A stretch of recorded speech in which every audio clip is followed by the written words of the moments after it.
ან საერთოდ წარმოდგენა არ აქვს მეტალურგიაში რა ხდებოდა 2004 წელს.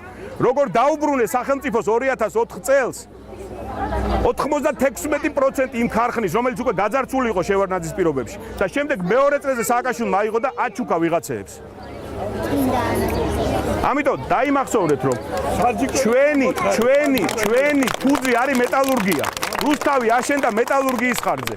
ამიტომ კიდევ ერთხელ გეუბნებით, თუ ჩვენ რამე გვინდა მეტალურგია უნდა დაუბრუნდეს ხალხს იმ ფორმით, რა ფორმითაც იყო ყოველთვის. ჩვენი სიმდიდრე. შემდეგ ის ფული, რომელიც საქართველოსდან მიედინება, ჩვენი ჯიბიდან მიედინება, ამ ქალაქს უნდა დაუბრუნდეს, აი ამათ უნდა დაუბრუნდეთ. ამიტომ ამას გავაკეთებ, ოღონდ თქვენი მხარდაჭერა მჭირდება.